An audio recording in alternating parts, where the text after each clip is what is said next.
Morning students of 8th class, we are going to discuss about determiners, and today we will discuss about the most important determiners, that is quantifiers. Clear? इसमें कुछ important determiners हैं जिनमें हल्का सा confusion होता है और हल्का सा ही difference है. ठीक है, तो pay attention on it. First है uses of some important determiners. मैंने यहाँ पर एक बॉक्स बनाया है, ये बॉक्स आपको ये क्लियर करेगा. ठीक है, इसका आपने ध्यान रखना है. इस बॉक्स के मैंने 2 पार्ट बनाए. तो यहाँ लेफ्ट हैंड की तरफ है uncountable noun and that is countable noun. Clear? ये आपको क्लियर पहले से पता भी होगा, फिर मैं बता रही हूँ कि अनकाउंटेबल नाउन और what is countable noun. Countable noun होता है which is can be counted, जिसको हम काउंट कर सकते हैं, जिनको गिना जा सकता है, दैट इज़ काउंटेबल. और जिसको नहीं गिना जा सकता दैट इज़ अनकाउंटेबल. तो पहले हमने एक बॉक्स लिया, इसके हमने 2 पार्ट किए, अनकाउंटेबल एंड काउंटेबल.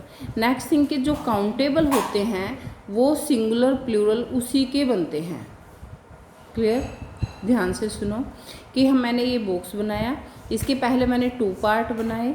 तो इधर वाला जो लेफ्ट हैंड की तरफ है that is uncountable noun and right hand की तरफ इज़ काउंटेबल नाउन.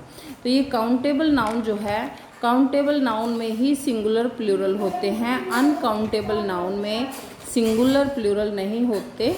क्लियर? ये ऑलवेज ही अनकाउंटेबल जो है वो सिंगुलर में ही काउंट होते हैं. क्लियर? फिर मैंने आप ये किया कि जो ये काउंटेबल है इसके मैंने 2 पार्ट कर दिए. ऊपर मैंने ये एस डिनोट करता है सिंगुलर को और पी डिनोट करता है प्लूरल को. नेक्स्ट जो भी हम डिटर्मिनर्स करेंगे इस बॉक्स की हेल्प से ही आपने अंडरस्टैंड करना है. क्लियर? तो नेक्स्ट है हमारे डिटर्मिनर है we use of some and any. Some और एनी. ठीक है, तो ये बॉक्स का ध्यान रखें, मैंने यहाँ फिर से बॉक्स बनाया है. तो ये आपको क्लियर होगा, इधर वाला पार्ट जो आपका वो काउंटेबल और इधर वाला जो है वो अनकाउंटेबल. फिर काउंटेबल में आपके 2 पार्ट हैं, that is singular and next is plural.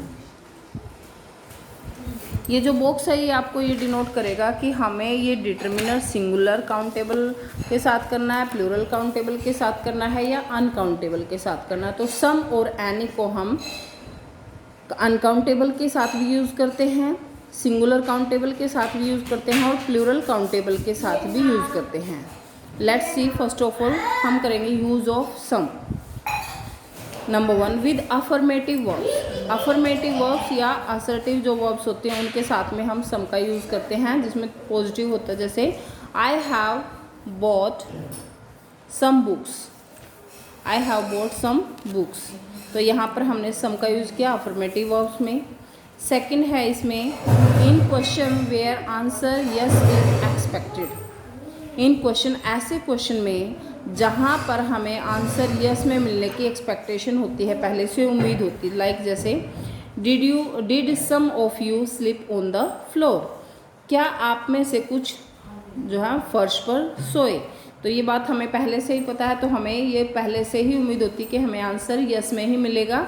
इसके बारे में हमें थोड़ा फैक्ट पहले से ही पता होता है. तो जहाँ पर हम ऐसा क्वेश्चन पूछें कि हमें आंसर की यस की एक्सपेक्टेशन पहले से ही है, तो वहाँ पर हमने सम का यूज़ करना है. Next is third in offers और सजेशंस. जहाँ पर हम किसी को ऑफ़र करें या सजेशंस हो, जैसे would you like to have some tea. क्या आप कुछ चाय लेना पसंद करेंगे. Would you like to have some coffee. Clear? तो इस तरह से जो हम यूज़ ऑफ सम है हमने 3 पार्ट में किया अफर्मेटिव वर्ब्स के साथ में, ऐसे क्वेश्चंस में जहाँ पर हमें आंसर को यस मिलने की उम्मीद होती है, एंड ऑफर या सजेशन में like would you like to have some coffee, tea, cold drink etcetera. Clear? ये तो था use of some. Next is use of any.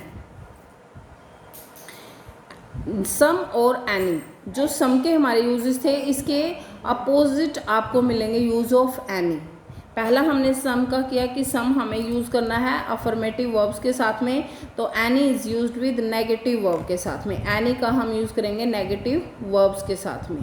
For example she has not any milk. उसके पास दूध नहीं है, कोई दूध नहीं है. क्लियर?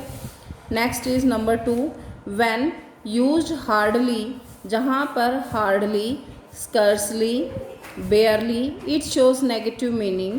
जहाँ पर ये वर्ड यूज़ हुए हो हार्डली, स्कर्सली और बेयरली, तो वहाँ पर ये नेगेटिव मीनिंग को ही शो करते हैं, तो वहाँ पर भी हमने एनी का ही यूज़ करना है। For example, he has hardly any time to spare. ठीक है, he has hardly any time, उसके पास मुश्किल से ही समय बिताने के लिए उसके पास कोई समय नहीं है, कोई टाइम नहीं है। Clear. And third is without any means with no. जहाँ पर हमें जहाँ पर जो हमारा मीन्स है वो मतलब निकलता है नो। जैसे the students solved the question paper without any difficulty. जहाँ का मीन्स नो में निकले, मीन्स स्टूडेंट्स ने क्वेश्चन पेपर सोल्व कर दिया बिना किसी डिफ़िकल्टी के, तो वहाँ पर भी आपने क्या यूज़ करना है, एनी। एंड नेक्स्ट है इन क्वेश्चंस में, क्वेश्चन में हैव यू एनी बुक, तो क्वेश्चन फॉर्म में भी आपने यूज़ करना है एनी को। क्लियर। सम एंड एनी, ये आपने प्रॉपरली इनको अच्छे से रीड कर लेना है, प्रैक्टिस कीजिए और अपनी फेयर नोटबुक में इन रूल्स को आप अच्छे से राइट करके रखिए।